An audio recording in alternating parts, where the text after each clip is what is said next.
Welcome to Power TNPSC academy. Today நம்ம பார்க்க போகிற பார்த்தீங்கன்னா 10th நியூ புக் எக்கனாமிக்ஸில் first lesson gross domestic product and its growth introduction. So அதாவது மொத்த உள்நாட்டு உற்பத்தி மற்றும் அதனுடைய வளர்ச்சி ஓட அறிமுகத்தை பற்றி தான் இதில் பார்க்க போகிறோம்.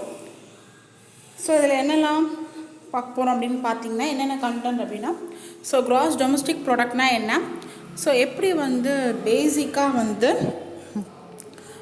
நம்ம ஒரு நேஷ்னல் இன்கம் மெஷர் பண்ணுவாங்க, ஸோ எப்படி அதை அண்டர்ஸ்டாண்ட் பண்ணிக்கலாம், ஜிடிபி எப்படி அண்டர்ஸ்டாண்ட் பண்ணிக்கிறது, ஸோ அதே மாதிரி இந்த டிஃப்ரெண்ட் டைப்ஸ் ஆஃப் செக்டார்ஸ் என்னென்னலாம் ஜிடிபி கான்ட்ரிபியூட் பண்ணுறாங்க, ஸோ அதோட எக்கனாமிக் க்ரோத் அதோட டெவலப்மெண்ட் எல்லாமே அண்டர்ஸ்டாண்ட் பண்ணிக்கிறது. ஸோ அதே மாதிரி வேலைவாய்ப்பு அடிப்படையில் அதோட வளர்ச்சியை பற்றி தெரிஞ்சுக்கொள்கிறது. ஸோ கிராஸ் டொமஸ்டிக் ப்ராடக்ட்னா என்ன, அதே மாதிரி economic policy, new economic policy act போடப்பட்டிருக்கும். ஸோ இதெல்லாம் பற்றி இந்த லெசனில் நம்ம பார்க்க போகிறோம். ஓகே, ஸ்ட்ரெயிட்டாக இந்த லெசனோட இம்பார்ட்டன்ட் பாயிண்ட்ஸ் பார்த்துடலாம்.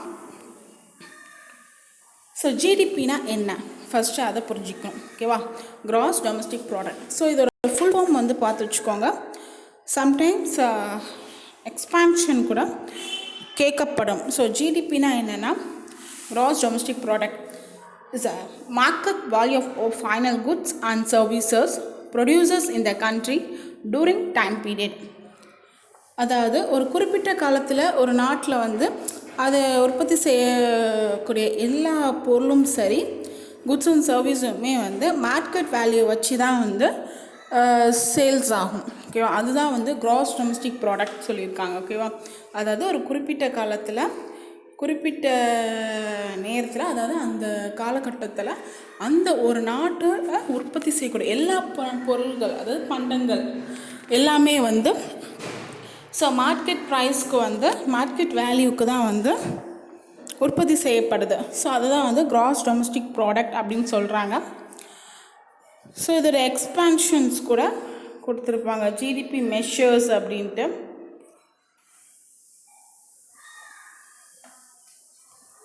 ஓகேவா,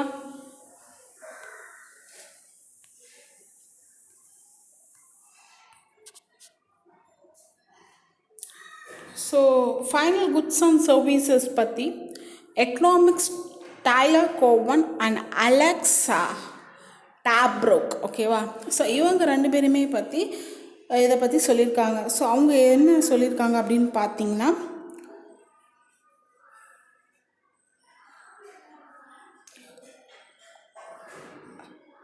the final goods and services are the goods and services which will be used or consumed and will not form a part of other goods and services.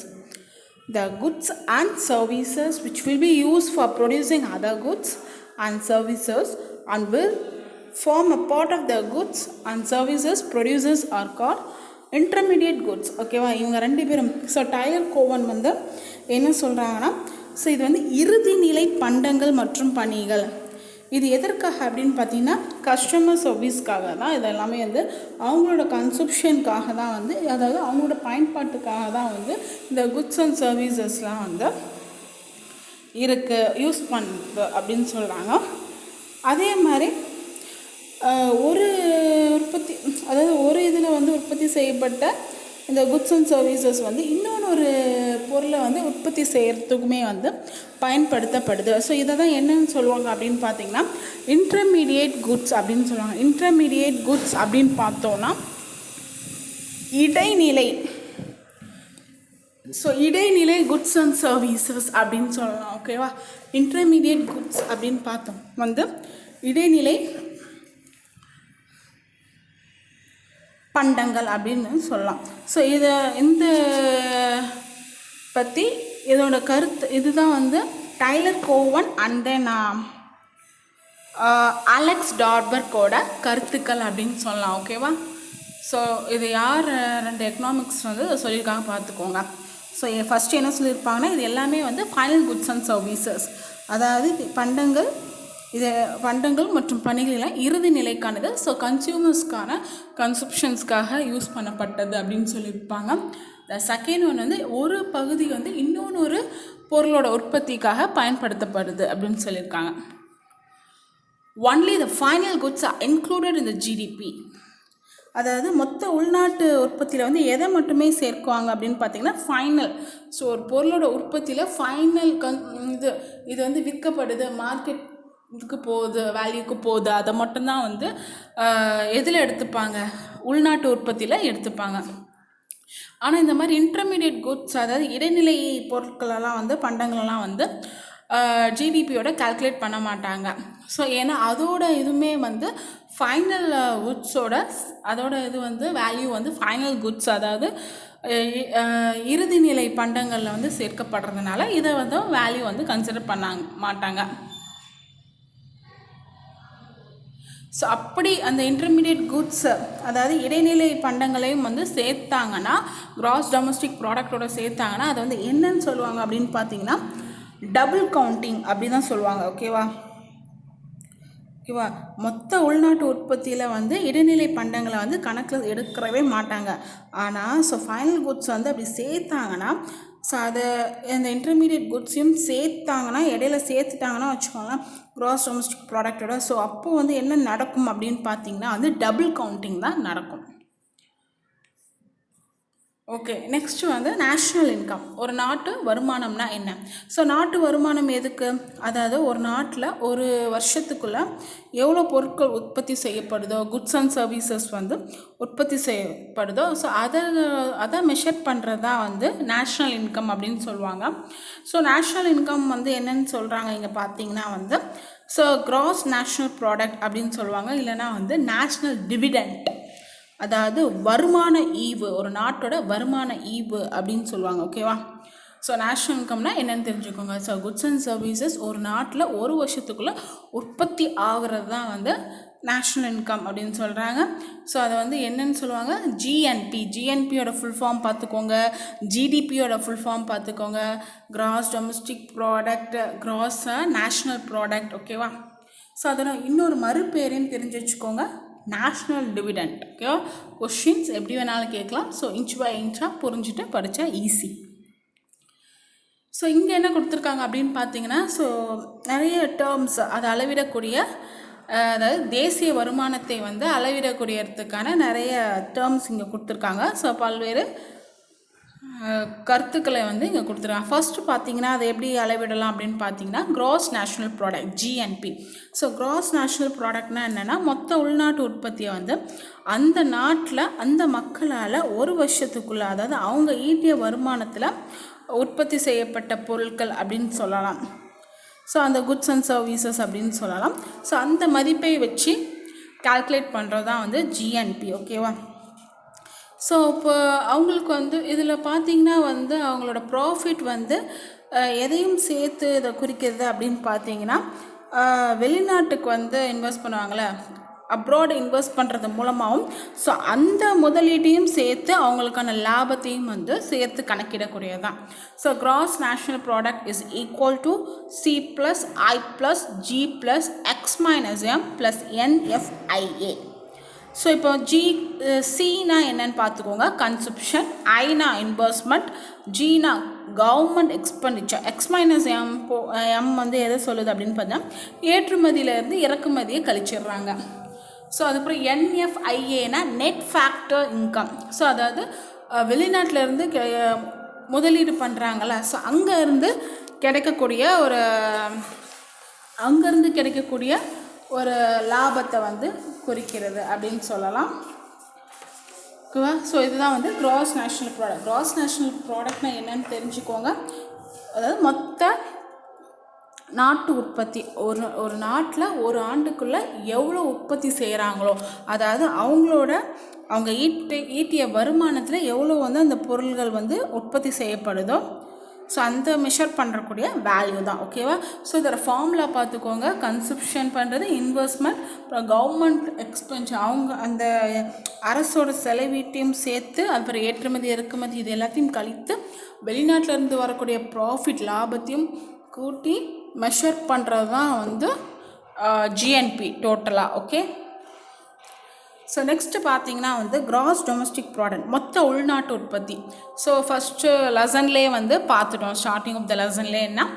So எவ்வளோ வந்து மொத்த ஒரு நாட்டில் மொத்த உற்பத்தியுமே, அதாவது மொத்த குட்ஸ் அண்ட் சர்வீசஸுமே பார்த்திங்கன்னா வந்து ஸோ அவங்களோட எல்லைக்கு உள்ளே வந்து உற்பத்தி செய்யக்கூடியது. ஓகேவா? டொமஸ்டிக்னால் வந்து உள்நாட்டு உற்பத்தி தானே.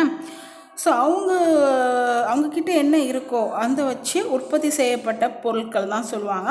ஸோ இது வந்து எதை குறிக்கிறதுனா வந்து அவங்களோட உள்நாட்டு உற்பத்தியை குறிக்கிறது. ஸோ அந்த நாட்டுக்குடைய ஒரு ஆண்டில் ஒரு வருஷத்தில் அந்த மக்களால் இது பண்ணப்பட்ட அவங்க வந்து ப்ரொடியூஸ் பண்ண அந்த குட்ஸ் அண்ட் சர்வீஸோட இதை வந்து மார்க்கெட் வேல்யூவில் இது பண்ணுறது தான் வந்து கிராஸ் டொமஸ்டிக் ப்ராடக்ட். ஓகேவா?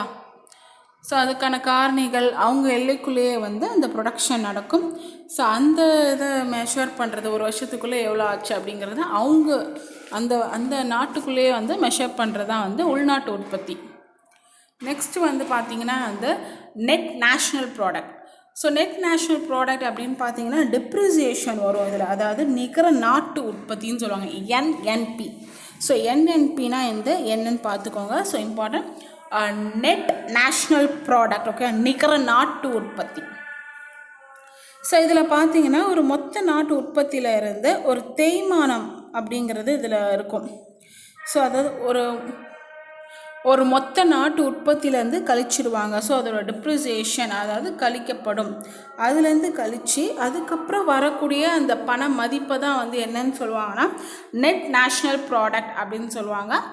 ஸோ இது வந்து depreciation from gross national product. Okay, gross national ப்ராடக்ட்லேருந்து கழித்து வரக்கூடிய தேய்மானம் தான் வந்து நிகர நாட்டு உற்பத்தி அப்படின்னு சொல்லுவாங்க. ஓகேவா? நெட் நேஷ்னல் ப்ராடக்ட்னால் என்ன? மொத்த நாட்டு உற்பத்தியில் இருந்து கழித்து வரும், அதாவது தேய்மானம் இதெல்லாம் கழித்து வரக்கூடியது தான் வந்து நிகர நாட்டு உற்பத்தி, net national product. So next பார்த்தோன்னா நெட் டொமஸ்டிக் ப்ராடக்ட். ஸோ இது வந்து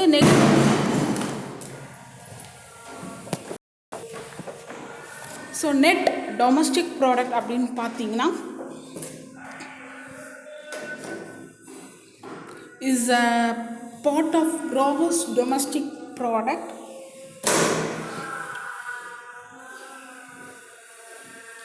Is a part of gross domestic product.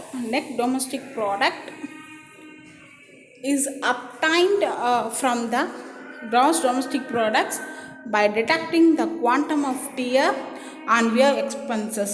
அதாவது gross domestic product அதாவது மொத்த உள்நாட்டு உற்பத்தியில் இருந்து தேய்மானம் போக கிடைக்கக்கூடியதான். ஸோ கிராஸ் நேஷ்னல் ப்ராடக்டில் வந்து நம்ம வந்து பார்த்தோம். ஸோ நெட் நேஷ்னல் ப்ராடக்டில் என்ன பார்த்தோம்னா கிராஸ் நேஷ்னல் ப்ராடக்டில் இருந்து தேய்மானத்தை கழித்து வரக்கூடியது தான் நெட் நேஷ்னல் ப்ராடக்ட்னு பார்த்தோமா. அதே மாதிரி நெட் டொமஸ்டிக் ப்ராடக்டில் கிராஸ் டொமஸ்டிக் ப்ராடக்டை கழித்து தேய்மானத்தில் கழித்து வரக்கூடியதான் வந்து நெட் டொமஸ்டிக் ப்ராடக்ட். ஸோ நீங்கள் வந்து நெட் நேஷ்னல் ப்ராடக்டை புரிஞ்சுக்கிட்டாலே நெட் டொமஸ்டிக் ப்ராடக்ட் புரிஞ்சிடும். ஓகேவா? இது வந்து நிகர உள்நாட்டு உற்பத்தி, அதாவது மொத்த உள்நாட்டு உற்பத்தியிலேருந்து தேய்மானத்தை கழித்து அதுக்கப்புறம் கிடைக்கிறதா வந்து net domestic product. Okay, next வந்து பெர் கேபிட்டா இன்கம், பிசிஐ. அதாவது ஒரு மக்களோட வாழ்க்கை தரத்தை வந்து காமிக்கக்கூடியதான் வந்து இந்த பெர் கேபிட்டா இன்கம். ஸோ இது வந்து எப்படி இது பண்ணுவாங்க அப்படின்னு பார்த்தீங்கன்னா மக்கள் தொகையிலிருந்து டிவைட் பண்ணுறது. ஓகேவா? டிவைடிங், அதாவது மக்களோட நாட்டோட வருமானத்தை வந்து மக்கள் தொகையிலிருந்து டிவைட் பண்ணி கிடைக்கிற பேர் தான் வந்து பெர் கேபிட்டா இன்கம், பிசிஐ. ஓகேவா? இது வந்து மக்களோட வாழ்க்கை தரத்தை காமிக்கக்கூடியது. ஸோ ஒரு வருமானம், அதாவது தேசிய வருமானத்தை வந்து மக்கள் தொகையிலேருந்து கழித்து கண்டுபிடிக்கக்கூடியது. ஸோ இந்த பாக்ஸில் கொடுத்துருக்கிறது ரொம்ப இம்பார்ட்டன்ட். ஸோ 1867 1868 வரையும் பார்த்தீங்கன்னா ஃபஸ்ட் டைம் வந்து தாதாபாய் நரோஜி வந்து பெர் கேபிட்டா இன்கம் பற்றி அவரோட புக்கில் வந்து எழுதியிருக்காரு. ஸோ அந்த புக் பார்த்திங்கன்னா வந்து poverty and unBritish rule of India. ஓகேவா? ஸோ எந்த ஆண்டு? 1867லேருந்து 68. ஸோ இந்த தாதாபாய் நெரோஜியோட புக்கை வந்து நம்ம நிறைய ஹிஸ்ட்ரியில் பார்த்துருப்போம். ஓகேவா? Poverty and unBritish rule of India. இது வந்து யார் எழுதின புக் அப்படின்னு கேட்டாங்கன்னா தாதாபாய் நெரோஜியோட புக்கு. அதை பார்த்துக்கோங்க. ஸோ எந்த ஆண்டு அப்படிங்கிறது முக்கியம். 1867லேருந்து 68 ஆண்டு. ஓகேவா? So poverty and unBritish rule of India. So next பார்த்தீங்கன்னா வந்து personal income. So PI. So personal income வந்து என்னென்னா டோட்டல் இன்கம் வந்து ஒரு தனிநபர் வருமானம் அப்படின்னு சொல்லலாம். தனிப்பட்ட வருமானம் அப்படின்னு சொல்லப்படக்கூடியது. ஸோ ஒரு நாட்டில் இருக்கக்கூடிய குடும்பம் இல்லைன்னா வந்து ஒரு தனி நபரையோ இல்லைனா வந்து ஒரு நாட்டில் இருக்கக்கூடிய ஒரு குடும்பத்தையோ, ஸோ இவங்க எல்லாமே வந்து டைரக்ட் டேக்ஸ் இதெல்லாம் வந்து இதுபடாமல் ஸோ அவங்களோட மொத்த வருமானத்தை மட்டுமே வச்சு குறிக்கிடக்கூடியது தான் வந்து தனிப்பட்ட வருமானம் அப்படின்னு சொல்லலாம். அதாவது அவங்களுக்கு டைரக்ட் டேக்ஸ் எதுவுமே இருக்காது அவங்களுக்கு. ஸோ இண்டிவிஜுவலாக இருக்காங்க, ஒரு குடும்ப நபர்கள் அப்படின்னு கூட சொல்லலாம். ஸோ அவங்களுக்குன்னு வந்து இந்த டைரக்ட் டேக்ஸ் அப்படின்ட்டு இல்லாமல் அவங்களோட தனிப்பட்ட வருமானத்தை மட்டுமே வச்சு கால்குலேட் பண்ணக்கூடியதான் வந்து பர்சனல் இன்கம் அப்படிங்கிறாங்க. ஓகே, அவங்களுக்கு டேக்ஸ் இருக்காது. ஸோ நெக்ஸ்ட் வந்து டிஸ்போசபிள் இன்கம். ஸோ செலவிட தகுதியான வருமானம் அப்படின்னு சொல்லுவாங்க. அதாவது ஒரு தனி நபரும் சொல்லலாம், இல்லைன்னா ஒரு குடும்பத்தோட உண்மையான வருமானம் வந்து அதாவது அங்கே செலவிடக்கூடிய அதை கன்சம்ஷனுக்காக ஸ்பெண்ட் பண்ணுறது வந்து தான் வந்து இது வந்து டிஸ்போசபிள் இன்கம் சொல்லுவாங்க. ஸோ இதை வந்து எப்படி வந்து கால்குலேட் பண்ணுவாங்க அப்படின்னு பார்த்தீங்கன்னா வந்து so disposable income is equal to consumption expenditure plus savings. அதாவது ஒரு தனக்கு எவ்வளோ செலவிட தேவைப்படுதோ அந்த செலவினங்கள் அதுக்கப்புறம் அந்த சேமிப்பையும் சேர்த்து தான் வந்து என்ன சொல்லுவாங்கன்னா டிஸ்போசபிள் இன்கம், அதாவது செலவிட தகுதியான வருமானம் அப்படின்னு சொல்லுவாங்க. ஸோ இதில் வந்து டைரக்ட் டேக்ஸ் இருக்காது, அதாவது பர்சனல் இன்கம் அதாவது இந்த நேர்முக வரியெல்லாம் கழிச்சிட்டு தான் வந்து இந்த டிஸ்போசபிள் இன்கம் வருது. ஓகேவா? டிஸ்போசபிள் பர்சனல் இன்கம் வந்து இந்த பர்சனல் இன்கம்லேருந்து அந்த நேர்முக வரியெல்லாம் கழித்து தான் வந்து டிஸ்போசபிள் பர்சனல் இன்கம் வருது. ஸோ அதுவுமே வந்து எவ்வளோ தேவையோ அது கன்சப்ஷன் பண்ணிவிட்டு ப்ளஸ் சேவிங்ஸ் இதுக்கே தான் வந்து அந்த டிஸ்போசபிள் இன்கம் போகுது. அதாவது வரி கட்ட வேண்டியது நேரடியாக வரி கட்ட வேண்டியதுக்கெல்லாம் கட்டிடுறது. கட்டினதுக்கப்புறம் டிஸ்போசபிள் பர்சனல் இன்கம் வந்து என்ன, தனக்கு வரக்கூடிய தனிப்பட்ட வருமானத்தில் அதை வரியை கட்டுக்கப்புறம் இருக்கக்கூடியதை வந்து தன்னோட தேவையான செலவுக்கும் சேமிப்புக்கும் போகுது தான் வந்து டிஸ்போசபிள் இன்கம். ஓகேவா?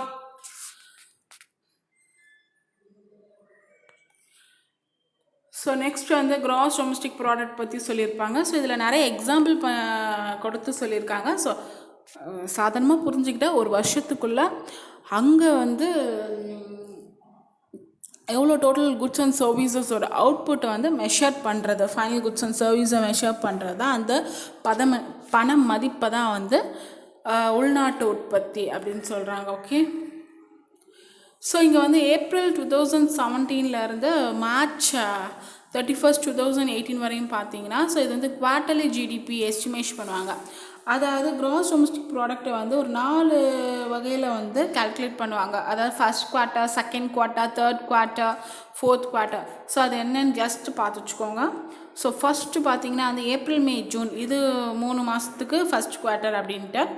அதே மாதிரி செகண்ட் குவார்ட்டர் அப்படின்னு பார்த்தீங்கன்னா ஜூலை, ஆகஸ்ட், செப்டம்பர் அடுத்து இருக்கக்கூடிய 3 மாதங்கள். தேர்ட் குவார்ட்டர் அப்படின்னு பார்த்தீங்கன்னா October, November, December. Fourth quarter வந்து ஜான்வரி, பிப்ரவரி, மார்ச். அதாவது இந்த 3 மாதங்களாக வந்து பிரித்து இந்த கிராஸ் டொமஸ்டிக் ப்ராடக்டை வந்து எஸ்டிமேட் இருக்கும். நம்ம இந்தியாவில் இப்படி தான் வந்து எஸ்டிமேஷன் இருக்கும் அப்படிங்கிறத சொல்லியிருக்காங்க. இது வந்து 2017 to 2018 நடந்திருக்கு. So just see it.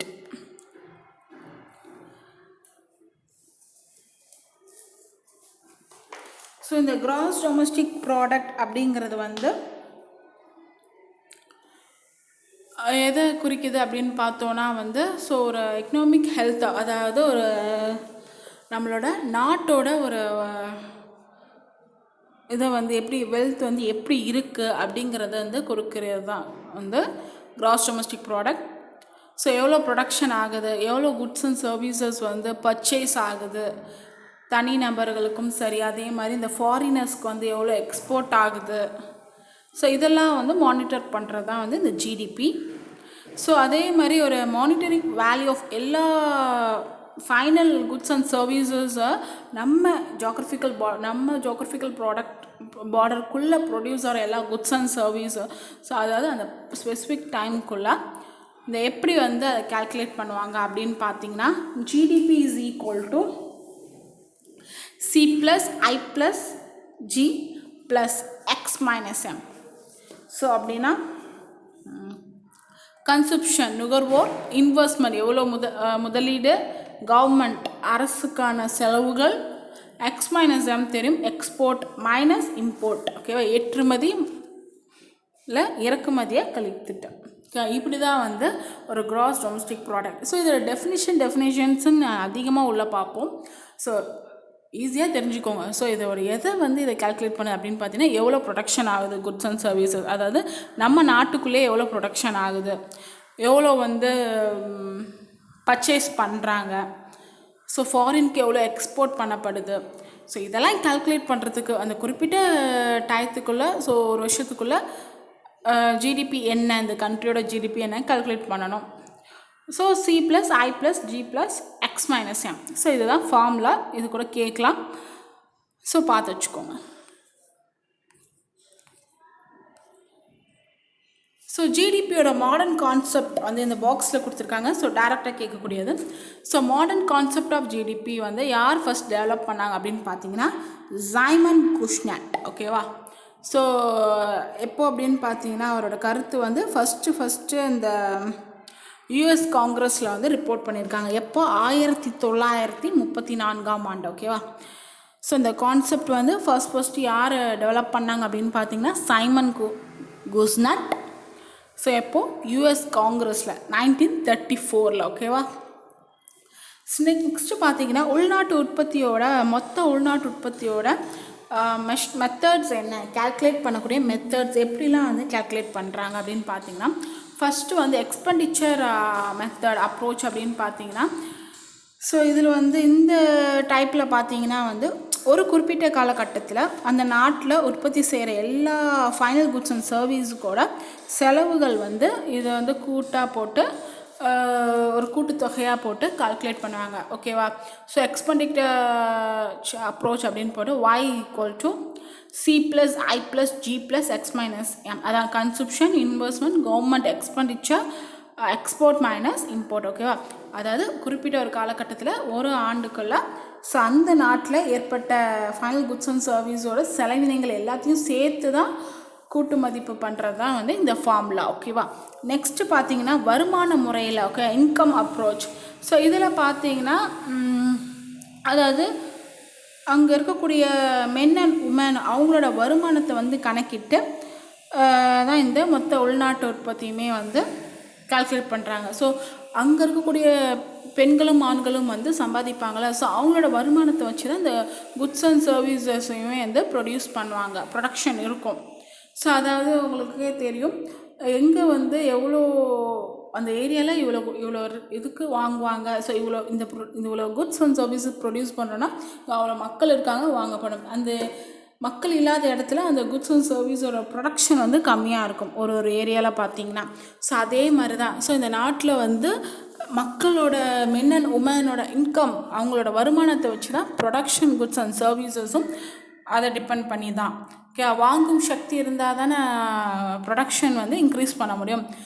அது வாங்கும் சக்தி குறையும் போது ப்ரொடக்ஷன் வந்து கம்மியாக தான் இருக்கும். ஸோ அதை தான் சொல்லியிருக்காங்க.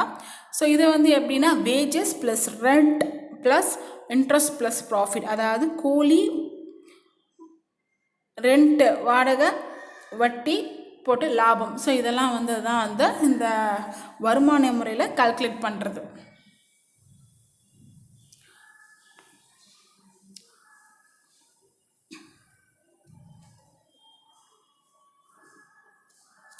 ஸோ இது வந்து மதிப்பு கூட்டு வேல்யூ ஆடட் அப்ரோச் அப்படின்னு பார்த்தீங்கன்னா இது ஜஸ்ட் நான் சொல்கிறேன் கேட்டுக்கோங்க. அதாவது ஃபைனல் குட்ஸ் அப்படிங்கிறது எப்படி, இப்போ வந்து ஒரு ஹோட்டலில் வந்து ஒரு டீ ஆர்டர் பண்ணுறோம்.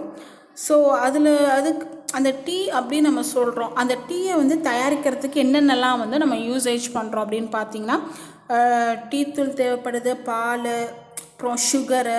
ஸோ இந்த மூணுமே இருந்தால் தான் அந்த டீயை வந்து டீ வந்து கிடைக்கும். ஓகே, இந்த மூணுமே ஆட் பண்ணால் தான் அது டீங்கிற ஃபைனல் ப்ராடக்ட் கிடைக்கிது. ஸோ இதை வந்து என்னென்னு சொல்லுவாங்க அப்படின்னு பார்த்தீங்கன்னா இன்டர்மீடியட் குட்ஸ். இது டீ பவுடர், மில்க்கு, சுகரு இதெல்லாம் வந்து இடைநிலை பண்டங்களாக வந்து அங்கே சேர்க்கப்படுது. ஸோ ஃபைனல் குட்ஸ் அண்ட் சர்வீசஸை இந்த டீ அப்படிங்கிறது நம்ம கையில் கிடைக்கிறதுக்கு இதெல்லாம் வந்து ஒரு பகுதியாக இருக்குது. ஸோ ஒரு பார்ட்டாக வந்து இருக்குது. ஸோ இதே மாதிரி ஒவ்வொரு பொருளுக்கும் வந்து ஒரு இடைநிலை இது வந்து இருக்கும், என்னென்னலாம் பயன்படுத்தியிருப்பாங்க அப்படின்னு இருக்கும். ஸோ அதை எல்லாத்தையும் சேர்த்து ஆட் பண்ணால் மார்க்கெட்டில் இருக்கக்கூடிய அந்த டீயோட வேல்யூ ஸோ மெஷர்மெண்ட் வந்து பண்ணிடலாம் அப்படின்னு சொல்கிறாங்க. மணி வேல்யூ மெஷர் பண்ணிடலாம். ஸோ அதுதான் சொல்கிறாங்க. அதாவது உற்பத்தியில் வந்து பயன்படுத்தக்கூடிய இந்த இடைநிலை பொருட்கள் எல்லாம் சேர்த்து மதிப்பிடக்கூடியதான் வந்து இந்த வேல்யூ ஆடட் அப்ரோச். போதுமா? ஸோ இதெல்லாம் சேர்த்து தான் அதுக்கு வந்து காஸ்ட் போட்டிருப்பாங்க. ஓகேவா?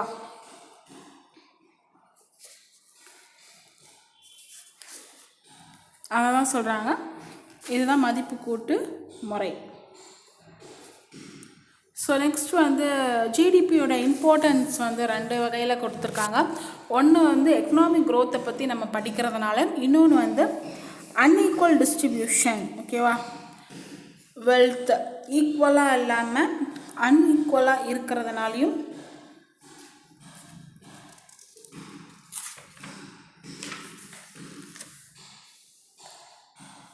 அதாவது பொருளாதாரத்தோட வளர்ச்சியை பற்றி நம்ம தெரிஞ்சுக்கணும். அதே மாதிரி இன்ஃப்ளேஷன், டிஃப்ளேஷன் ப்ராப்ளம்ஸ், அதாவது பணவீக்கம், பணவாட்டத்தோட சிக்கல்கள். ஸோ அதாவது டெவலப்டு கண்ட்ரீஸோட நம்ம கண்ட்ரியை வந்து கம்பேர் பண்ணும்போது எல்லாத்துலேயும் கொஞ்சம் லேக்கில் இருக்கிறதுனால, அதே மாதிரி பர்ச்சேசிங் வாங்கும் சக்தியை வந்து மதிப்பீட்டு பண்ணி இது பண்ணுறது. ஸோ அதே மாதிரி பப்ளிக் செக்டர் பொதுத்துறையில் இருக்கக்கூடிய இதை பற்றி தெரிஞ்சுக்கணும். ஸோ பொருளாதாரத்தை வந்து எப்படி வந்து திட்டமிடுதல். ஸோ இதெல்லாம் தான் வந்து கிராஸ் டொமஸ்டிக் ப்ராடக்டோட இம்பார்ட்டன்ஸ் அப்படின்னு சொல்கிறாங்க. ஸோ இதில் வந்து சொல்லியிருப்பாங்க மொத்த உள்நாட்டு உற்பத்தியோட என்னென்ன குறைபாடுகள் அப்படின்ட்டு ஒரு 4 பேரா இருக்கும். ஸோ அது என்னென்னு ஜஸ்ட்டு நான் சொல்லிடுறேன். அதாவது ஃபஸ்ட் ஒன் பார்த்திங்கன்னா வந்து அதாவது சந்தையில் விற்கப்படுற எல்லா குட்ஸ் அண்ட் சர்வீசஸும் பார்த்திங்கன்னா வந்து க்ராஸ் டொமஸ்டிக் ப்ராடக்ட் மட்டுமே தான் இருக்கும். அந்த வச்சு தான் வந்து மெஷர்மெண்ட் பண்ணுறாங்க. உற்பத்தி மொத்த உள்நாட்டு உற்பத்தியில் தான் அது எல்லாமே சேர்க்கப்படும்.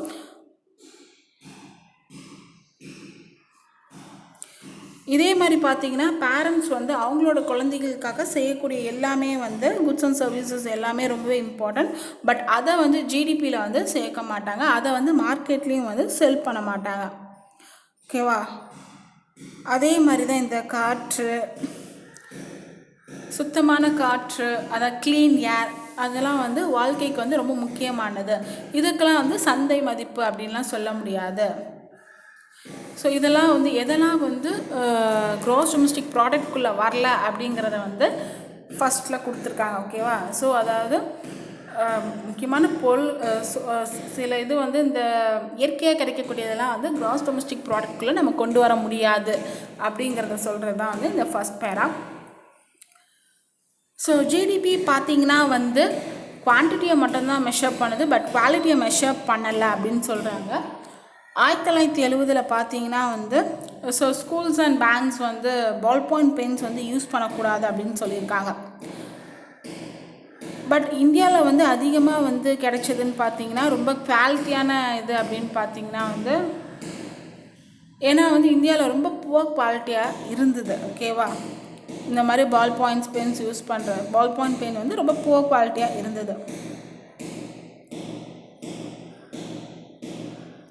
ஸோ அதுக்கப்புறம் பார்த்தீங்கன்னா ஆஃப்டர்வர்ஸ் பார்த்தீங்கன்னா இந்தியாவில் வந்து தயாரிக்கப்பட்ட அந்த பால் பாயிண்ட் பென் தான் வந்து ஸோ அதோட குவாலிட்டி வந்து இம்ப்ரூவ் ஆயிடுச்சு. ஸோ அதனால் அதோட உற்பத்தி வந்து அதிகரிச்சிருச்சு. ஸோ அதனால் குவாலிட்டி அந்த பொருளோட தரத்தை வச்சு தரங்கிறது ரொம்ப இங்கே இம்பார்ட்டன்ட். அதோட குவாலிட்டி வந்து இம்ப்ரூவ்மெண்ட் இருந்தால் தான் வந்து ஸோ ப்ரொடக்ஷன் அதிகமாக இருக்கும். பட் இது வந்து ஜிடிபியில் வந்து மெஷர் பண்ணுறதில்ல, அந்த பொருளோட தரத்தை பார்க்குறதில்ல அப்படிங்கிறாங்க.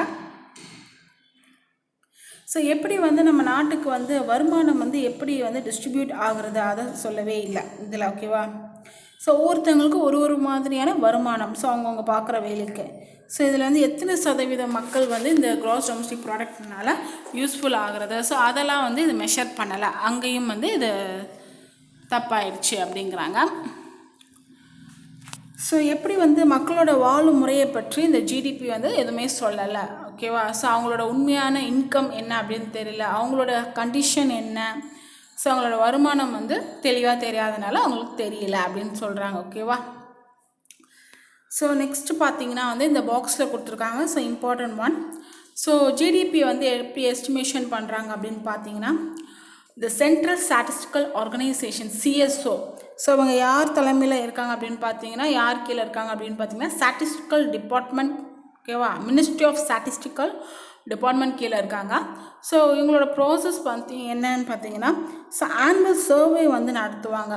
அதாவது இண்டஸ்ட்ரீஸ் கம்ப்ளீஷன் வேரியஸ் இண்டஸ்ட்ரி, அதாவது இந்த ஜிடிபி சம்மந்தப்பட்ட எல்லா டாக்குமெண்ட்ஸையும் வந்து பாதுகாக்கிறது. அதே மாதிரி தொழில்துறையோட உற்பத்தி வந்து அவங்களோட ஆனுவல் சர்வேயில் வந்து எவ்வளோ வந்து தொழில்துறை உற்பத்தி ஆகுது, ஸோ இதோட இண்டெக்ஸை, தொழில்துறை உற்பத்தி குறியீடை பற்றியும், அதே மாதிரி நுகர்வோருக்கான விலை குறியீடு பற்றியும், ஸோ இந்த குறியீடுகளெல்லாம் வெளியிடுறது தான் வந்து இவங்களோட வேலை. ஓகேவா? ஸோ கிராஸ் டொமஸ்டிக் ப்ராடக்டோட எஸ்டிமேஷன் வந்து பண்ணுறது வந்து இவங்களோட வேலை. ஓகேவா? அதை தான் சொல்லியிருக்காங்க. ஸோ யார் வந்து இந்த பொறுப்பை எடுத்திருக்காங்க அப்படின்னு பார்த்துக்கோங்க. Central statistical organisation CSO. ஓகேவா? ஸோ யாருடைய தலைமையில்? மத்திய புள்ளியியல் அமைப்பு வந்து ministry of statistical department. So அவங்க தலைமையில் ஸோ இவங்க அந்த பொறுப்பை எடுத்துகிட்டு அதற்கு உரிய ஆவணங்கள்லாம் பாதுகாக்கிறதும், ஸோ அதற்கான குறியீடுகளை வந்து வெளியிடுறது தான் வந்து இவங்களோட ஒர்க். ஓகேவா? சிஎஸ்ஓ ஃபுல் ஃபார்ம் பார்த்துக்கோங்க, central statistical organisation. So next பார்த்தோன்னா வந்து ஸோ மொத்த உள்நாட்டு உற்பத்தியோட கம்போசிஷன் பற்றி சொல்லியிருக்காங்க. ஸோ 3 செக்டார்ஸ் நமக்கே தெரியும். Primary sectors, agriculture sector. ஓகேவா? செகண்டரி ஒன் வந்து என்னென்னு சொல்லுவாங்கன்னா இண்டஸ்ட்ரியல் செக்டார். தேர்ட் வந்து பார்த்திங்கன்னா வந்து டெர்ஷரி செக்டார். ஸோ இந்த மூன்றுமே வந்து இந்த மொத்த உள்நாட்டு உற்பத்தியோட இணைஞ்சிருக்கு. ஸோ நமக்கே தெரியும் அக்ரிகல்ச்சர் செக்டார், அதாவது வேளாண்மை துறை தான் வந்து முதன்மையான துறை அப்படின்னு சொல்கிறாங்க. ஸோ அக்ரிகல்ச்சர் வந்து எதை பேஸ் பண்ணி அப்படின்னு பார்த்தீங்கன்னா, இந்த cattle farm, fishing, mining, forestry, corn, coal இதெல்லாம் வந்து முதன்மை துறையில் வந்துடுது. ஓகே? வேளாண் துறையில் வந்து இந்த கால்நடை, சுரங்கம், காடு வளர்க்குறது, நிலக்கரி இதெல்லாம் வந்து அக்ரிகல்ச்சர் செக்டாரில் வந்துடுது. ஓகேவா? ஸோ இதுதான் வந்து முதன்மையானது. ஸோ சம்டைம்ஸ் வந்து இந்த எக்ஸாம்பிள்ஸ் நல்லா பார்த்து வச்சுக்கோங்க. இப்போ கேட்டில் ஃபார்ம், ஃபிஷ்ஷிங், மைனிங் கொடுத்து, ஸோ இதில் வந்து எது வந்து இதில் ஏதாவது ஒன்று கொடுத்து எது வந்து ப்ரைமரி செக்டார் அப்படின்னு கேட்கலாம். ஓகேவா? ஸோ அதே மாதிரியும் கொஷின் கேட்கலாம். ஸோ அதனால் ப்ரைமரி செக்டார், அக்ரிகல்ச்சர் செக்டார் அப்படின்னு போட்டு இதை நோட் பண்ணி வச்சுக்கோங்க. ஓகேவா? Cattle farm, fishing, mining, forestry, corn, coal இதெல்லாம் வந்து ப்ரைமரி செக்டார் கீழே வருது, அதாவது அக்ரிகல்ச்சர் செக்டார் கீழே வருது அப்படின்னு எழுதி வச்சுக்கோங்க. ஸோ அதே மாதிரி செகண்டரி செக்டார் தெரியும், தொழில்துறை. ஸோ அதாவது ஒரு மூலப்பொருட்களை கொண்டு தான் வந்து ஒரு ப்ரொடியூஸ், அதாவது ஒரு பொருளை வந்து ப்ரொடியூஸ் பண்ணுறதுக்கு கண்டிப்பாக வந்து ஒரு ரா மெட்டீரியல்ஸ் எல்லா இதையுமே கலெக்ட் பண்ணி தான் வந்து ஒரு பொருளை வந்து உருவாக்குறோம். ஓகேவா? நம்ம இன்டர்மீடியட் குட்ஸ் அண்ட் சர்வீஸ் பார்த்தோம்ல, ஒரு டீக்கு என்னென்னலாம் வந்து தேவைப்படுது, அதே மாதிரி தான் ஒரு பொருளை வந்து முழுசாக ஃபைனலாக ப்ராடக்டாக இருக்குன்னா அதற்கான ரா மெட்டீரியல்ஸ் வந்து நிறையவே தேவைப்படும். ஸோ அதையும் சேர்த்து உற்பத்தி செய்யப்படுது. இப்போ வந்து இரும்பு. ஓகேவா? என்னென்ன இண்டஸ்ட்ரீஸ் அப்படின்னு பார்த்தீங்கன்னா, iron and steel industries, cotton textile, jute, sugar, cement, paper, petrochemical, automobile. So இதெல்லாம் வந்து ஸ்மால் ஸ்கேல் இண்டஸ்ட்ரீஸ். ஓகேவா? ஸோ ஒரு மூலப்பொருளை வச்சு தான் ஒரு முழு ப்ராடக்டை வந்து பண்ண முடியும். அதாவது அயன் ஸ்டீல் இருந்தால் ஒரு கட்டில் உருவாக்குறதுக்கு அந்த அயன் அண்ட் ஸ்டீல் தேவைப்படுது. ஓகேவா? ஸோ அந்த மாதிரி இது வந்து இண்டஸ்ட்ரியல் செக்டார் இதில் ரோல் ப்ளே பண்ணுது. ஸோ நெக்ஸ்ட்டு வந்து டெர்ஷரி சர்வீஸ் செக்டார். ஸோ இதில் பார்த்திங்கன்னா வந்து இது வந்து டெர்ஷரி சர்வீஸ் செக்டர் அப்படின்னு சொல்லுவாங்க. ஸோ இதில் பார்த்திங்கன்னா கவர்மெண்ட் அவங்களோட அறிவியல் ஆராய்ச்சி இதில் இருக்கும். அதே மாதிரி டிரான்ஸ்போர்ட், கம்யூனிகேஷன், வர்த்தகம், அதே மாதிரி telegraph, banking, education, so entertainment, health care, information technology இதெல்லாம் அடங்கியது தான் வந்து இந்த சேவைத்துறை அப்படின்னு சொல்லலாம். பணிகளும் சேவைத்துறையும் சொல்லுவாங்க. ஸோ இந்த 20th சென்ச்சுரியில் பார்த்திங்கன்னா வந்து ஒரு எக்கனாமிக்ஸ் வந்து இந்த டெர்ஷரி செக்டார் பற்றி சொல்லியிருக்காங்க. இது வந்து குவாட்டர்னரி இல்லைன்னா குயினரி அப்படின்னு சொல்லியிருக்காங்க. குவாட்டர்னரி அப்படின்னு பார்த்தீங்கன்னா வந்து ஸோ அவங்க வந்து அந்த பொருளாதார நிபுணர் வந்து இதை பற்றி சொல்லியிருக்காங்க. இது வந்து 4ஆம் நிலை இல்லைன்னா 5ஆம் நிலை அப்படின்ட்டு சொல்லப்படுது, வேறுபடுத்திக்கலாம் அப்படின்னு சொல்கிறாங்க. ஓகேவா? ஸோ டெர்ஷரி செக்டார் வந்து என்ன, சர்வீஸ் செக்டார் அப்படின்னு சொல்லுவாங்க. ஓகேவா? ஸோ இதில் எல்லாமே வரும். Communication, trade, telegraph, banking, postal, health care, IT. So இதெல்லாம் 20ஆம் நூற்றாண்டில் உள்ளது எல்லாமே வரும். ஸோ குவாட்டர்னரி, அக்வைனரி சர்வீசஸ் 4ஆம் மற்றும் 5ஆம் சேவைத்துறை பணிகள். ஓகேவா? ஸோ ஆனால் வந்து இந்தியாவில் வந்து மிகப்பெரிய துறை அப்படின்னு பார்த்தீங்கன்னா வந்து இந்த சேவைத்துறை தான் அப்படின்னு சொல்கிறாங்க. ஓகேவா? சர்வீஸ் செக்டார் தான் வந்து இந்தியாவில் வந்து லார்ஜஸ்ட் செக்டார். இந்த பணிகள் துறை தான் வந்து இந்தியாவில் லார்ஜஸ்ட் செக்டார். ஸோ இது இம்பார்ட்டன்ட் பாயிண்ட், நோட் பண்ணிக்கோங்க, கொஷின்ஸ் கேட்கப்படலாம். அதே மாதிரி பார்த்தீங்கன்னா வந்து அக்ரிகல்ச்சர் ப்ராடக்ட் வந்து ப்ரொடியூஸ் பண்ணுறதுல வந்து இந்தியா தான் வந்து 2வது இடத்துல இருக்குது. ஓகேவா? ஸோ இதில் பார்த்தீங்கன்னா உலகத்தில் இருக்கக்கூடிய மொத்த விவசாய பொருளில் 7.39% வந்து இந்தியாவோட அவுட்புட் தான் வந்து காமிச்சிருக்கு. ஸோ அதே மாதிரி இந்தியா வந்து தொழில்துறையில் பார்த்திங்கன்னா வந்து இந்தியா வந்து 6வது இடத்துல இருக்குது. அதே மாதிரி சர்வீஸ் செக்டார்ஸில் பார்த்திங்கன்னா வேர்ல்டு லெவலில் பார்த்திங்கன்னா இந்தியா வந்து 8வது இடத்துல இருக்குது. ஸோ அதே மாதிரி இவங்க அக்ரிகல்ச்சர் செக்டாரில் இந்தியன் எக்கனாமியோட கான்ட்ரிபியூஷன் பார்த்திங்கன்னா மற்ற நாடு, அதாவது உலகளாவிய இதிலே வந்து இந்தியாவோட அக்ரிகல்ச்சர் செக்டார் இதுதான் வந்து அதிகம் அப்படின்னு சொல்லியிருக்காங்க. 6.4% வந்து இவங்க வந்து கண்ட்ரிபியூட் பண்ணியிருக்காங்க அப்படின்னு சொல்லியிருக்காங்க. அதே மாதிரி நம்மளோட இண்டஸ்ட்ரி, தொழில்துறை, சேவைத்துறை அதில் பார்த்திங்கன்னா ரொம்பவே கம்மி. வேர்ல்டு ஆவரேஜோடு கம்பேர் பண்ணும்போது 30% தான் அப்படின்னு சொல்லியிருக்காங்க தொழில்துறையில். அதே மாதிரி சர்வீஸ் செக்டாரில் 63%. வேர்ல்டு லெவலில் கம்பேர் பண்ணும்போது அக்ரிகல்ச்சர் செக்டாரில் தான் வந்து நம்ம இந்தியன் எக்கனாமி வந்து அதிகமாக இருக்குது, 6.4% அப்படின்னு சொல்லியிருக்காங்க. ஸோ இந்த பேரலாக இருக்கிற ஒவ்வொரு பாயிண்ட்டும் இம்பார்ட்டன்ட் தான், பார்த்து வச்சுக்கோங்க. இந்த சர்வீஸ் செக்டாரில் வந்து இந்தியா தான் வந்து மிகப்பெரிய நாடு சொல்லியாச்சா. அதுக்கப்புறம் இந்தியா வந்து 2வது இடத்துல இருக்குது. எதில்? அக்ரிகல்ச்சர் ப்ரொடக்ஷனில். ஸோ நம்ம 7.39% உலகளாவிய இதில் அக்ரிகல்ச்சர் இதில் இதுதான் உற்பத்தி செய்யப்படுது. ஸோ மற்ற உலக நாடுகளை விட கம்பேர் பண்ணும்போது அக்ரிகல்ச்சர் இதில் வந்து 6.4% வந்து ஹையாக இருக்குது. இண்டஸ்ட்ரியல் செக்டாரில் எத்தனாவது ரேங்கில் இருக்குதுன்னு நோட் பண்ணிக்கோங்க, 6வது இடத்துல. சர்வீஸ் செக்டாரில் எத்தனாவது இடத்துல இருக்குதுன்னு கண்டிப்பாக நோட் பண்ணிக்கோங்க, வேர்ல்டு ரேங்கில் 8வது இடத்துல. ஓகேவா? ஸோ மற்ற தொழில்துறையிலையும் சரி, சேவைத்துறை பணித்துறையிலையும் சரி கம்மியாக தான் இருக்காங்க. ஓகேவா? நெக்ஸ்ட் வந்து cross value added, so GVA. So மொத்த மதிப்பு கூடுதல் அப்படின்னு சொன்னாங்க. அதாவது அந்த குட்ஸ் அண்ட் சர்வீசஸ் வந்து ஒரு ஏரியாவில் ப்ரொடியூஸ் ஆகிறது, இல்லைனா ஒரு தொழில் இது துறையிலையோ இல்லைனா ஒரு சேவைத்துறையிலோ ப்ரொடியூஸ் ஆகுதுல்ல. ஸோ அதோட நேஷ்னல் இன்கம் வந்து எப்படி பண்ணுவாங்க? ஸோ கிராஸ் வேல்யூ ஆடட் வந்து அவுட்புட் இதை வந்து என்ன பண்ணுவாங்கன்னா அந்த இன்டர்மீடியட், அதாவது அந்த பொருளை உற்பத்தி செய்கிறதுக்கு இடையில வந்து கன்சியூம் பண்ணுறாங்களே இடைநிலை பொருட்கள், ஸோ அதை மைனஸ் பண்ணிடுவாங்க. ஸோ அதனால இது வந்து நேஷ்னல் ப்ரொடக்ஷன் அக்கௌண்ட்டில் வந்து பேலன்ஸ் ஆகிடும். ஓகேவா? அதாவது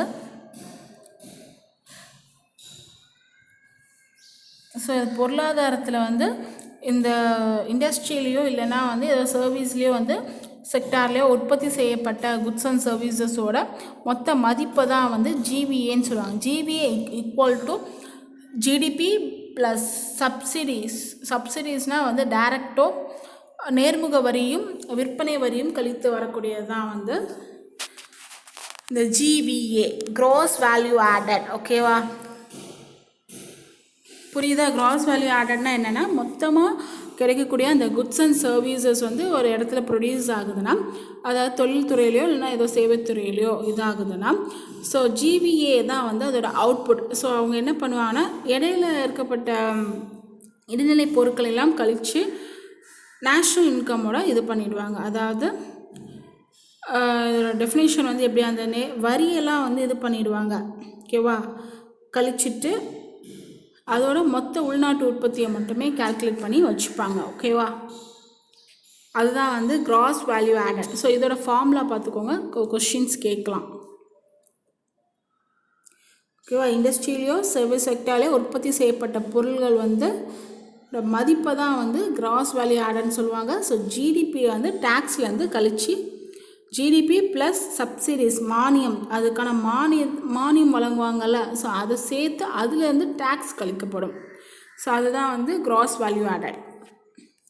ஸோ இது சும்மா கான்ட்ரிபியூஷன் செக்டார் வைஸ் வந்து ஜிடிபி வந்து இந்தியாவில் வந்து ஒரு துறையிலையும், அதாவது முதன்மை துறை, இரண்டாம் துறை, டெர்ஷரி செக்டார், ஸோ ஒவ்வொரு வருஷமும் வந்து எவ்வளோ கான்ட்ரிபியூட் பண்ணியிருக்காங்க அப்படின்ட்டு சிஎஸ்ஓவோட ஒரு மெஷர்மெண்ட். ஓகேவா,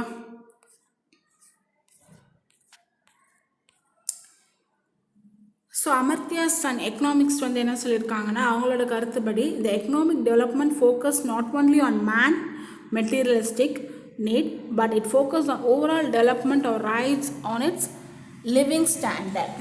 அதாவது ஸோ இவங்களோட எக்கனாமிக்ஸ் பொருளியல் அறிஞர் அமர்த்தியா சென் அவங்களோட கருத்துப்படி என்ன சொல்லியிருக்காங்கன்னா, ஒரு பொருளாதார வளர்ச்சி அப்படிங்கிறது வந்து மனிதனுக்கு தேவையானது மட்டும் இல்லை, மனிதனுக்கு என்னென்ன பொருள் வேண்டும் அப்படின்ட்டு தேவையானது மட்டும் கணக்கிட்டு இது பண்ணுறது இல்லை. ஸோ யுஎன், அதாவது ஐக்கிய நாடுகளோட பார்வையில் பார்த்திங்கன்னா பொருளாதார வளர்ச்சி அப்படிங்கிறது வந்து ஒரு வாழ்க்கையோட தரத்தை உயர்த்துறது அதில் தான் இருக்குது. ஸோ அதுதான் வந்து நம்மளோட ஒட்டுமொத்த வளர்ச்சியில் வந்து நம்ம கவனம் செலுத்தணும் அப்படின்னு சொல்லியிருக்காங்க. ஓகேவா, அமர்த்தியா சென் கருத்துக்கள் அப்படின்னு போட்டு இதை நோட் பண்ணிக்கோங்க. ஏன்னா வந்து இந்த மாதிரி கோட்ஸ் கொடுத்து இது யார் சொன்னாங்க, இது யாருடைய கருத்து, கீழே கொடுக்கப்பட்டுள்ள யாருடைய கருத்து அப்படின்னு 4 பேர் கொடுத்துருவாங்க. ஸோ அமர்த்தியா சென்னோட கருத்து அவர் என்ன சொல்லியிருக்காங்கன்னா, எக்கனாமிக் டெவலப்மெண்ட் வந்து க்ரோத் வந்து மக்களுக்கு எது வேணும் அப்படிங்கிறத சார்ந்து இல்லை, ஸோ அவங்களோட வாழ்க்கை தரத்தை உயர்த்துதா, அதுதான் எக்கனாமிக் க்ரோத், உண்மையான எக்கனாமிக் க்ரோத் அப்படின்னு சொல்லியிருக்காங்க. ஓகேவா, அவங்களோட லிவிங் ஸ்டாண்டர்ட் வந்து ரைஸ் ஆகணும், இதுதான் வந்து ஒட்டுமொத்த வளர்ச்சி அப்படிங்கிறாரு.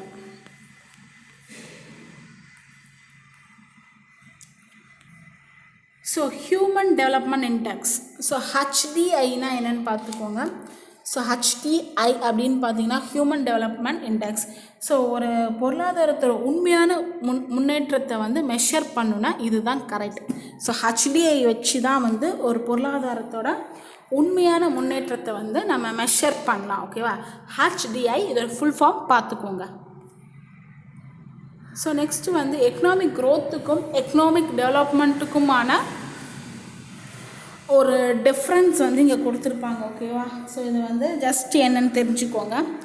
ஸோ எக்கனாமிக் க்ரோத்னால் என்ன, ஒரு கம்பேரிஷன் மாதிரி கொடுத்துருப்பாங்க. அதாவது பொருளாதார வளர்ச்சினா என்ன, ஸோ ஜஸ்ட் ஒரு பாசிட்டிவ் அப்ரோச் அப்படின்னு சொல்லலாம். ஸோ பர்டிகுலர் டைமில் பர்டிகுலர் பீரியடில் அங்கே உற்பத்தி ஆகக்கூடியது தான் வந்து பொருளாதார வளர்ச்சி அப்படின்னு சொல்கிறாங்க. ஆனால் முன்னேற்றம்ங்கிறது அப்படி இல்லை. ஸோ இதில் பார்த்தீங்கன்னா வந்து அது அவங்களோட ஸ்டாண்டர்ட் ஆஃப் லிவிங் வந்து ரைஸ் ஆகிருக்கா, ஸோ அவங்களோட ஹாப்பினஸ் இண்டெக்ஸ் ரைஸ் ஆகிருக்கா, ஸோ டெக்னாலஜி வந்து அட்வான்ஸ் ஆகிருக்கா, ஸோ இதுதான் வந்து பொருளாதாரத்தோட முன்னேற்றம். பொருளாதார வளர்ச்சி அப்படிங்கிறது சின்ன கிட்டத்து பார்வை மாதிரி. ஸோ அதாவது ஷார்ட் டேர்ம் கோல் அப்படின்னு சொல்லலாம். ஸோ இப்போ இருக்கிறதுல ஏதாவது இம்ப்ரூவ்மெண்ட் இருக்கா அப்படிங்கிறத தான் பார்க்குறது பொருளாதார வளர்ச்சி. முன்னேற்றம் அப்படி இல்லை. ஸோ இதன் மூலமாக என்னென்னலாம் இன்க்ரீஸ் ஆகிருக்கு, ஹியூமன் டெவலப்மெண்ட் இன்க்ரீஸ் ஆகிருக்கணும், அவங்களோட மொத்த நாட்டு மகிழ்ச்சி இம்ப்ரூவ் ஆகிருக்கணும், அவங்களோட ஸ்டாண்ட் ஆஃப் லிவிங் அதிகமாக இருக்கும், இதெல்லாம் பார்க்குறது தான் வந்து எக்கனாமிக் டெவலப்மெண்ட். ஸோ இது பார்த்திங்கன்னா வந்து நேரோவர் கான்செப்ட் அப்படின்னு சொல்லுவாங்க. இது பார்த்திங்கன்னா வந்து ப்ராடட் கான்செப்ட். ஓகே, நேரோவர்னால் என்னென்னு பார்த்துக்கோங்க. பொருளாதார வளர்ச்சி வந்து நேரோவர் கான்செப்ட், முன்னேற்றம் அப்படிங்கிறது வந்து ப்ராடட். ஸோ இது வந்து குவான்டிடேட்டிவாக இருக்கும், இது வந்து குவான்டிடேட்டிவ், இது வந்து குவாலிட்டேட்டிவாக இருக்கும். பொருளாதார முன்னேற்றம் வந்து தரம் வாய்ந்ததாக இருக்கும். ஸோ இது வந்து அந்த அளவு மட்டுமே குறிப்பிடுறது தான் வந்து பொருளாதாரத்தோட வளர்ச்சி. ஸோ என்னென்னலாம் இதோட பேராமீட்டர்ஸ் யூஸ் பண்ணுவாங்க பொருளாதார வளர்ச்சிக்கு? Cross domestic product, gross national product, FDI, FII, foreign direct investment, foreign direct investment தெரியும். எஃப்ஐஐ என்னென்னு பார்த்துக்கோங்க. ஓகேவா? இதுக்கு வந்து என்னென்ன பேராமீட்டர்ஸ் அப்படின்னு பார்த்தீங்கன்னா, லைஃப் எக்ஸ்பெக்டன்சி ரேட், வாழ்க்கை எதிர்பார்ப்பு விகிதம், அதே மாதிரி ஒரு குழந்தைக்கான எழுத்தறிவு, வறுமை விகிதத்தில் இருக்கக்கூடிய முன்னேற்றம், இதெல்லாம் பார்க்கக்கூடியதான் வந்து முன்னேற்றம், பொருளாதாரத்தோட முன்னேற்றம். ஸோ இதோட டேர்ம் தெரியும், நான் ஃபஸ்ட்டே சொல்லிட்டேன். Short term goal, long term goal, அதை தான் சொல்லியிருக்காங்க. இது வந்து வளர்ந்த நாடுகளுக்கு வந்து பொருளாதார வளர்ச்சியை பார்ப்பாங்க. வளரக்கூடிய இதுக்கு வந்து வளர்ந்த நாடுகள் தான் வந்து பொருளாதார வளர்ச்சி வந்து பார்ப்பாங்க. ஓகேவா? இது வந்து வளர்ந்து வருகின்ற நாடுகளுக்கு வந்து இதெல்லாம் இருக்கா அப்படின்ட்டு பார்க்கக்கூடியது. ஸோ இவங்களோட நாட்டு வருமானம் வந்து அதிகரிக்கிறது. ஓகேவா? எது? பொருளாதார வளர்ச்சி. பொருளாதார முன்னேற்றத்தில் பார்த்தீங்கன்னா அவங்களோட உண்மையான நாட்டு வருமானம் இன்க்ரீஸ் ஆகியிருக்கா அப்படின்னு பார்க்காத பெர் கேபிட்டா இன்கம் தான் உண்மையான நாட்டு வருமானம். ஸோ இது வந்து பார்த்திங்கன்னா ஒரு குறிப்பிட்ட கால அளவு தான் இருக்கும் பொருளாதார வளர்ச்சி அப்படிங்கிறது. இது வந்து தொடர்ச்சியாக வந்து நடைபெற்றுகிட்டே இருக்கக்கூடியது, கண்டினியூஸ் ப்ராசஸில் இருந்துகிட்டே இருக்கும். ஏன்னா இது டெவலப்பிங்கில், அதனால். அதே மாதிரி இதோட அரசாங்க உதவி அப்படிங்கிறது பொருளாதார வளர்ச்சியில் பார்த்திங்கன்னா ஆட்டோமேட்டிக் ப்ராசஸாக இயங்கிக் கொண்டே இருக்கும். இவங்களுக்கு எந்த ஒரு அரசாங்க உதவியும் தேவைப்படாது. ஓகேவா? ஸோ கவர்மெண்ட் வந்து இதில் எதுவுமே தலையிடாது அப்படி தான் சொல்லணும். ஆனால் வந்து எக்கனாமிக் டெவலப்மெண்ட்டில் பார்த்திங்கன்னா வந்து இவங்க எல்லாமே வந்து கவர்மெண்ட்டை சார்ந்து தான் இருப்பாங்க. ஸோ அவங்களோட கொள்கை மாற்றங்கள் எல்லாமே வந்து அதை டிபெண்ட் பண்ணி தான் இருக்கும். ஸோ இவங்க பார்த்திங்கன்னா அரசாங்கத்தோட ஒரு இது இல்லாமல் எதுவுமே இவங்க பண்ண மாட்டாங்க, அப்படி தான் புரிஞ்சுக்கணும். ஸோ நெக்ஸ்ட் வந்து பார்த்திங்கன்னா வெல்த் டிஸ்ட்ரிபியூஷன். ஸோ இதில் பொருளாதார வளர்ச்சியில் வந்து எந்த விதமான ஒரு ஈக்குவல் டிஸ்ட்ரிபியூஷன், அதாவது இன்கம்லேயோ அவங்களோட வெல்த்லேயோ எந்த ஒரு ஈக்குவலாக கிடைக்காது. ஆனால் வந்து பொருளாதார முன்னேற்றத்தில் பார்த்திங்கன்னா எல்லாமே பேலன்ஸ்டாக இருக்கும், எல்லாருக்கும் எல்லாமே கிடைக்கும், எல்லாரோட லிவிங் ஸ்டாண்டர்டுமே வந்து சேம் டைம் அப்லிஃப்ட் பண்ணுவாங்க. அதாவது கீழே இருந்து மேலே தூக்கி விடுறதுக்கான எல்லாமே வந்து பண்ணக்கூடியதான் வந்து இந்த பொருளாதார முன்னேற்றம். ஸோ இதற்கான ஒரு டிஃப்ரென்ஸ் புரிஞ்சுக்கிட்டால் உங்களுக்கு ஈஸியாக இருக்கும். ஓகேவா?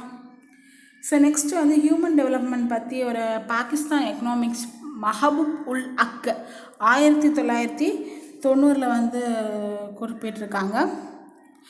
அவங்களால அறிமுகப்படுத்தப்பட்டது தான் வந்து இந்த ஹியூமன் டெவலப்மெண்ட் இண்டெக்ஸ். ஓகேவா? So HDI human development index வந்து யாரால் அறிமுகப்படுத்தப்பட்டது அப்படிங்கிறத நோட் பண்ணிக்கோங்க.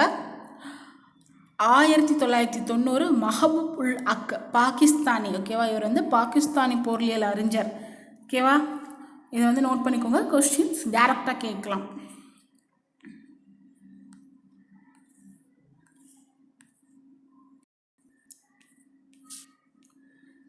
ஸோ இந்தியா பார்த்திங்கன்னா வந்து ஜிடிபியில் வந்து டக்குன்னு வளர்ந்துருக்கு. ஓகேவா? ஸோ லாஸ்ட்டு 20 இயர்ஸ், அதாவது 2 டெக்கேட், 1 டெக்கேட்ஸ் வந்து 10 இயர்ஸ்ன்னு சொல்லுவாங்க. 2 டெக்கேட்ஸ்னால் 20 ஆண்டுக்குள்ளே பார்த்திங்கன்னா வந்து அதோட வளர்ச்சி விகிதம் வந்து அதிகமாக இருக்குது. ஸோ இது எதனால் அப்படின்னு பார்த்தீங்கன்னா தனிநபர் வருமானத்தினாலும் அதே மாதிரி பாவர்ட்டி, அதாவது வறுமை வந்து அதிகமாக ஒழிக்கப்பட்டிருக்கு. அதே மாதிரி பெர் கேபிட்டா இன்கமும் வந்து 12 வருஷத்துக்குள்ளே அதிகரிச்சிருக்கு. ஸோ இதுதான் வந்து இந்தியா வந்து உள்நாட்டு உற்பத்தியை வந்து வளர்ச்சிக்கோட காரணம் அப்படின்னு சொல்லியிருக்காங்க. ஸோ அதே மாதிரி லைஃப் எக்ஸ்பெக்டன்சி வந்து 65 இயர்ஸாக ஆயிருக்கு. ஓகேவா.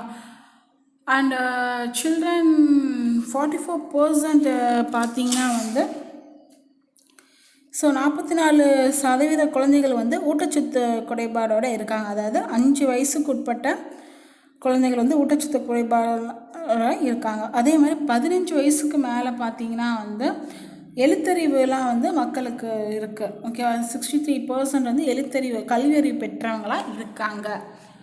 ஓகே. அதே லோயர் மிடில் கிளாஸ் அப்படின்னு பார்த்திங்கன்னா வந்து நடுத்தர மக்கள் பார்த்திங்கன்னா 71% அப்படின்ட்டு இந்தியாவோட வளர்ச்சி விகிதத்தை வந்து கிராஸ் டொமஸ்டிக் ப்ராடக்டை குறிப்பிட்டிருப்பாங்க. ஜஸ்ட் பார்த்து வச்சுக்கோங்க.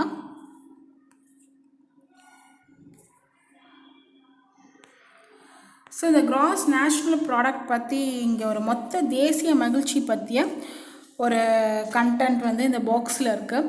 So GNHDI. ஸோ இதோட ஃபுல் ஃபார்ம்லாம் கண்டிப்பாக நீங்கள் பார்த்து வச்சுக்கணும். So important one. So gross national product பார்த்திங்கன்னா வந்து 1972 நம்ம பூட்டான் கிங் ஜிக்மே சிங்கே வாங்சக் ஸோ அவங்களால டேர்ம் பண்ணப்பட்டதான் வந்து இந்த கிராஸ் நேஷ்னல் ஹாப்பினஸ். ஸோ இது பார்த்திங்கன்னா ஒரு கிராஸ் நேஷ்னல் ஹாப்பினஸ் அப்படிங்கிறது வந்து ரொம்ப இம்பார்ட்டன்ட். கிராஸ் நேஷ்னல் ப்ராடக்டை விட இது ரொம்ப இம்பார்ட்டன்ட் அப்படின்னு சொல்கிறாங்க. ஓகேவா. ஸோ இந்த கிராஸ் நேஷ்னல் ஹாப்பினஸ் தான் வந்து பூட்டானை வந்து வழி நடத்திட்டுருக்காங்க. ஸோ இது அவர் தான் வந்து இந்த ஜிக்மே சிங்கே வாங்சங் அவங்க தான் வந்து டேர்ம் பண்ணாங்க.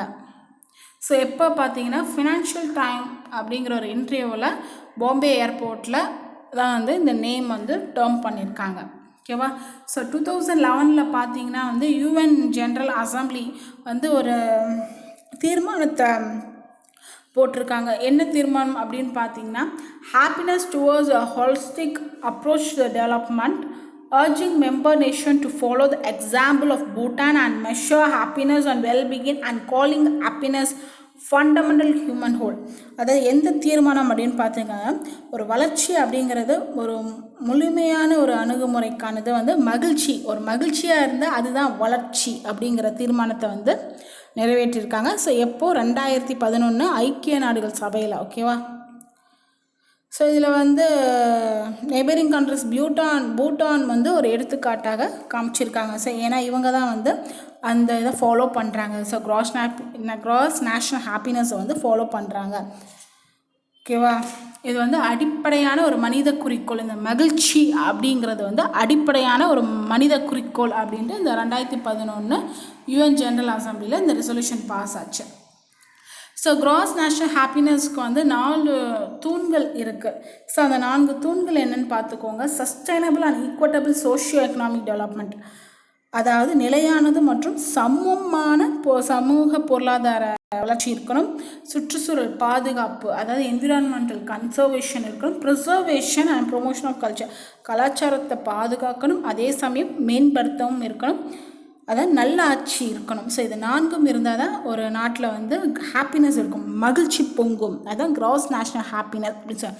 ஸோ அதற்கான இந்த 4மே வந்து நல் வழிமுறையில் நடக்கணும் அப்படின்னு சொல்கிறாங்க. அதே மாதிரி 9 டொமைன்ஸ் அப்படின்னு சொல்கிறாங்க. அதாவது 9 களங்களாக எதெல்லாம் குறிப்பிட்டிருக்காங்க அப்படின்னு பார்த்தீங்கன்னா சைக்கலாஜிக்கலாக அதே மாதிரி ஹெல்த்து, டைம், எஜுகேஷனு, அதுக்கப்புறம் கலாச்சாரம், கல்ச்சர் டைவர்சிட்டி, ரிசைலன்ஸ், நல்லாட்சி திறன், ஸோ எல்லாமே இருக்கும். சுற்றுச்சூழல் பாதுகாப்பு, நம்மளோட வாழ்க்கை தரம், இதெல்லாம் கொண்டு தான் வந்து 9 களங்களாகவும் பிரிக்கும். இதெல்லாம் எல்லாமே நல்லபடியாக ஒரு நாட்டில் இருந்ததுன்னா அவங்களோட மகிழ்ச்சி. ஸோ கிராஸ் நேஷ்னல் ஹாப்பினஸை வந்து நல்லாயிருக்கும் அப்படின்னு சொல்கிறாங்க, மகிழ்ச்சியாக இருப்பாங்க அப்படிங்கிறத வந்து சொல்கிறாங்க. ஸோ இந்த 9ம் பார்த்துக்கோங்க, இந்த 4 தூண்களையும் பார்த்துக்கோங்க. ஸோ இன்னொன்று ரொம்ப முக்கியமானது ஒன்று, பூட்டான் கிங் ஜிக்மே சிங்கே வாங்சக் அவர் தான் வந்து இந்த கிராஸ் நேஷ்னல் ஹாப்பினஸ்ங்கிற டேர்ம் வந்து காயின் பண்ணியிருப்பார். ஸோ ஆல்ரெடி லோ ஸ்டாண்டர்ட்ஸ் புக்கில் வந்து இதை பார்த்துருப்போம். ஸோ இது ரொம்ப இம்பார்ட்டன்ட், பார்த்துக்கோங்க. ஓகே. ஸோ இன்னொன்று பாயிண்ட் சொல்லாமல் விட்டுருப்பேன். க்ராஸ் நேஷனல் ஹாப்பினஸ் தான் வந்து பூட்டான் கவர்மெண்ட்டோட ஒரு கோல் அப்படின்னு சொல்லியிருக்காங்க. ஸோ இது எப்போ வந்து நடைமுறைக்கு வந்தது அப்படின்னு பார்த்தீங்கன்னா 18th ஜூலை 2008. இதை வந்து ஃபஸ்ட் பாயிண்ட் சொல்லாமல் விட்டுருப்பேன், நோட் பண்ணிக்கோங்க. இதுவும் வந்து இம்பார்ட்டன்ட் தான். ஓகேவா. ஸோ எப்போ வந்து அந்த பூட்டான் அரசியலமைப்பில் இது வந்திருக்கு. ஸோ அந்த பூட்டான் கவர்மெண்ட்டோட எய்ம், அதாவது அவங்களோட ஒரு கோலே வந்து இதுதான் இருந்திருக்கு. ஸோ இந்த க்ராஸ் நேஷனல் ஹாப்பினஸ் அப்படிங்கிறது அவங்க நடைமுறைக்கு வந்த ஆண்டு 2008 18 ஜூலை. ஓகேவா.